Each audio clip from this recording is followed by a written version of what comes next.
want to change the discussion a little bit and talk about MRD testing, right? So we know in chronic lymphocytic leukemia, this has become a very important, the depth of remission as measured by MRD has become an important endpoint, principally in studies, but I think soon to make it into the clinic. Peter, any thoughts about MRD testing in lymphoma? Is it ready for the clinic? Should I be doing this every day in my patients? Yeah, right. I mean, I think it's a great thing to include in prospective clinical trials. Beyond that, I don't think. You know, I think CLL, there's a role potentially. Mantle cell lymphoma, we're moving there. DLBCL, you could argue that there may soon be a role in surveillance. Follicular lymphoma, I'm still not sure where we would use that. It's technically hard to do, right? And yeah, sure. There are a lot of different potential assays. Some of them have advantages over others. I mean, that's another great point. We still have to figure out which is the right assay to do. Is it one that's more expensive? Is it one that's easier to do and more rapid? Is it, you know? It definitely should be studied, though. Particularly, we're just discussing the role of maintenance therapy. I mean, if we could, for example, define the patients could benefit from maintenance therapy based on MRD, this would be a great tool. But there are all those technical challenges, and it will require prospective studies, which actually will take a long time to produce results as well. Yeah, a very long time. We talked a little bit about PET scans earlier, but do you think PET scans is a close surrogate for any of this, or? Yeah, a positive PET at the end of therapy in follicular lymphoma is an adverse prognostic factor. But here, similar to MRD data, is what do we do with this result? With intensification of therapy after actually improve the outcome of those patients, this remains to be established, and that's why we need studies addressing those patients as well. So we now have this new endpoint in predicting patients who perhaps have a worse survival with the patients that are early progressors at 24 months. Peter, how are you using this? I mean, do you, and is that, you changing how you approach those patients when they do relapse? Does it affect therapy choices?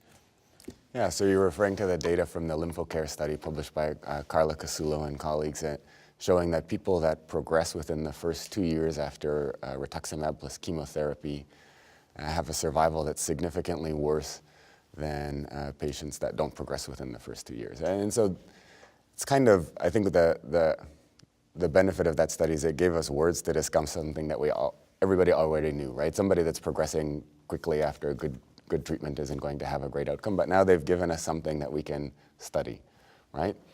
And so I think that the other way we can use this is it allows us to have an open and upfront discussion with our patients. So if I see a patient who's been treated very well with rituximab chemotherapy or now maybe obinutuzumab chemotherapy, who's progressed very quickly, it's a discussion that says, you know, your outcomes may not be the same as other people's outcomes with follicular lymphoma, and I'm not sure necessarily how we're going to change that, but we need to talk about potentially looking at options that might be different than otherwise, whether those are novel therapies, whether that's a more intensive therapy, whether there's transplant or in the future CAR T cells, I think are all questions that remain to be answered. But this POD24 endpoint is something that's being reproduced across multiple studies, and it's clearly a valid endpoint.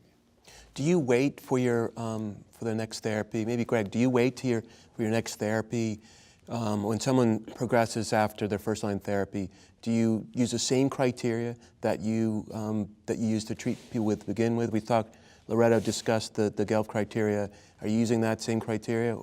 And what about if someone who relapses really short after? Does that change how you? Yeah, I think the point which you brought up is very important. I think the kinetic of the relapse is important. So if you see somebody relapsing relatively early after chemoimmunotherapy and relapsing rapidly with rapid progression of the disease, I'll be more inclined to treat those patients even if they do not meet the Gelf criteria.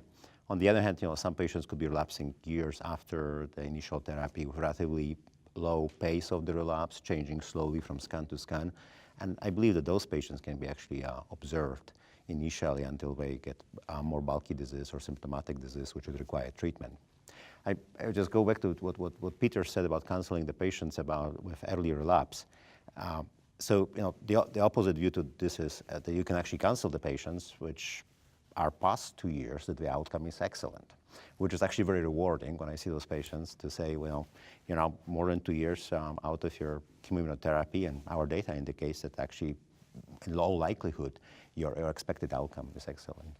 Can I add one more thing to the POD, PFS 24 and AFS 20? I think all these were based on CT-based staging. When we looked at our own database, more than 1,000 patients treated in one center where many patients got PET staging up front. And we did not confirm this. We confirmed the CT-based POD or PFS 24 still prognostically significant, predict worse outcome.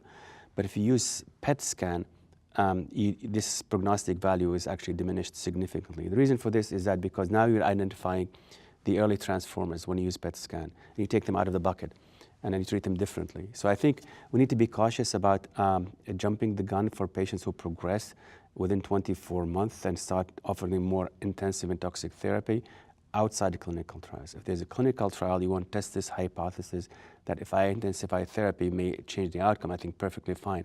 But I don't think standard of care now to offer patients autologous transplant outside the clinical trials for early progressive unless this is confirmed. Yeah, I agree, and it brings up another issue also of importance of the biopsy at the relapse. It's really critical to actually repeat the biopsy in those patients to see if there is occurrence of transformation or they're relapsing with low-grade disease. How are you picking what lymph node to biopsy? That's a very difficult issue, but actually PET scan is somewhat helpful in guiding it. So typically we would try to pick up the area which is pretty hot on a PET scan. And excisional biopsy always preferred to needle biopsies as much as we can. Obviously, it's not always feasible clinically.